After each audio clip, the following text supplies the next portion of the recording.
This video on probation services will describe what a client can expect during their time on probation, including meeting with their probation counselor and the phases of probation. Seattle Municipal Court does not use probation officers. Instead, we use probation counselors who help their clients access services and provide support. Probation counselors also report back to the court on how their clients are doing on probation. Clients can be referred to probation by a judge in criminal cases where a sentence or other court action has been imposed. Once a person is referred to probation, they will attend scheduled meetings with their probation counselor.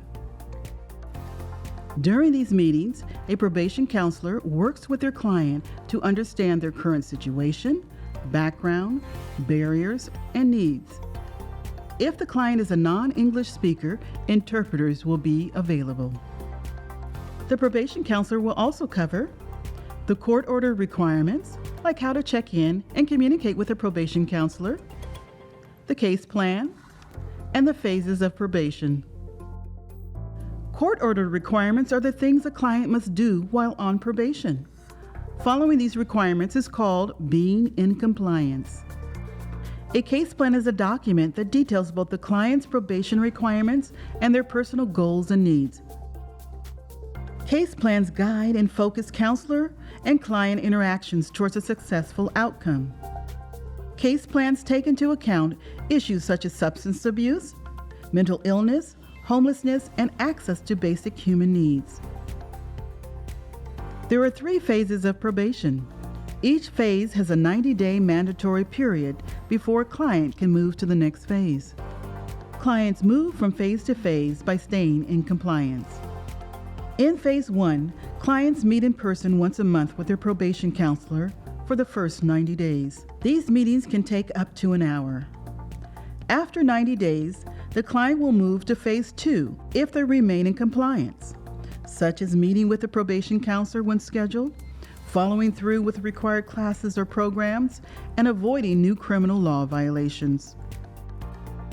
In phase 2, the monthly meetings move from in-person to virtually or by phone if a virtual meeting is not possible. After 90 days in phase 2, the client will move to phase 3 if they remain in compliance.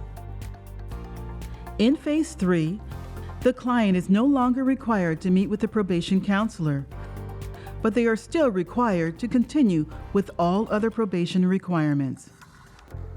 If a client falls out of compliance in any phase, they may be subject to more meetings and case management by their probation counselor, review hearings where the judge addresses the compliance concern, and return to, restarting, or staying in phase 1.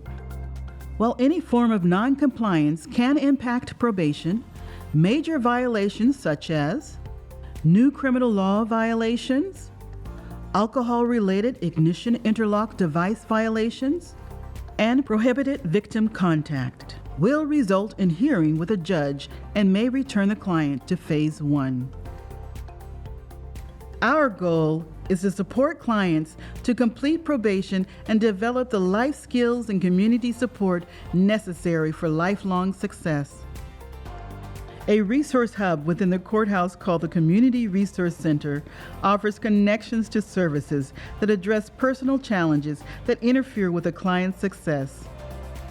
For more information about probation, visit the probation webpage at seattle.gov/courts/probation or call customer service at 206-684-7840.